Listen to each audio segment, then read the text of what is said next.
Imate pozdrav od Grifon DS kanala, dobrodošli u novi video. Danas ću da vam pokažem kako da skinete Adobe Photoshop CC2017. To je najnoviji Photoshop što je sada izašao, veoma je koristan i to baš nije težak za upotrebu. Idete na Google, ostavit ću vam u deskripciji ću vam ostaviti link koji ćete da prekopirate. Kada ga prekopirate i otvorite, vidite kako je mali. Idete download to your browser, sačekajte da se skine, neće dugo, možda traje par sekundi i to. Sada, samo sekundi, kada se otvori,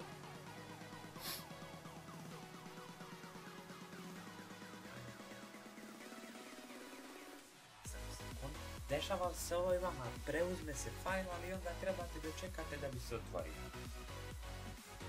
Sada trebate uđite ovdje, ovo vam treba, ovo je, ovdje uđete, a ovo vam je krak. Idete, ulazite ovo, Creative Cloud 7.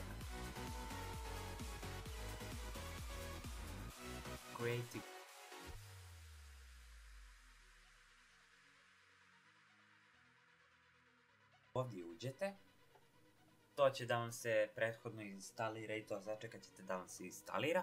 Morate također da imate nalog da bi ovo mogli da uradite. Sačekajte malo.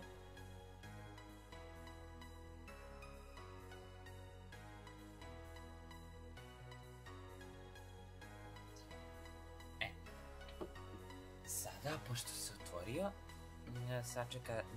vama će stajati da nalog otvorite, to će možda malo duže da traje, ali dobro. Koliko ovo treba.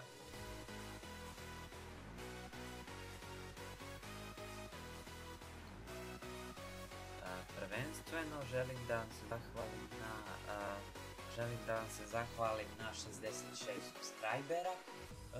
Mnogo mi znači, ali baš, i na 7500 pregleda kanala. Ja nisam nikada ni razmišljao o tolikoj brojci, a tako malo subscribera.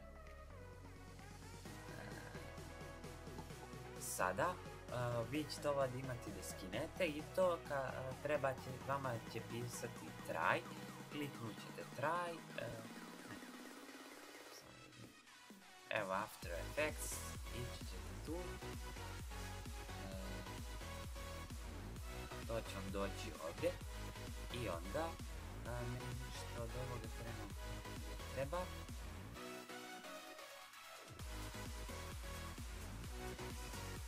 Ovo.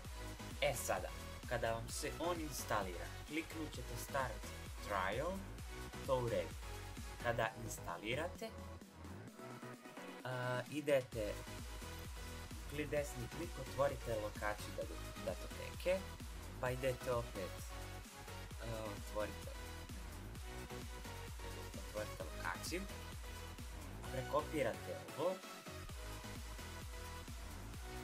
i onda možete da pokrenete. Ja sam sad greškom pokrenuo to, dobro, nema veze. Sada, kada pokrenete, sačekat ćete da vam se učita, kao da imate trial, ali ne. Sve zavisi kako kome, možete i da uradite da ne pokrenete trial, već odmah da krakujete. Ali onda nećete dobiti ovu 3D opciju. Vjerovatno će da mi daju neki trial, ne znam nije što ovo, ali dobro. Samo sekund. Sada, pošto se ovo upalilo, startovali s aplikacije, ja se nadam da vam je ovaj video bio koristan. Ako jeste, ostavite like, share i subscribe. Mi se vidimo uskoro i imate pozdrav od Grifon DS kanala. Ćao!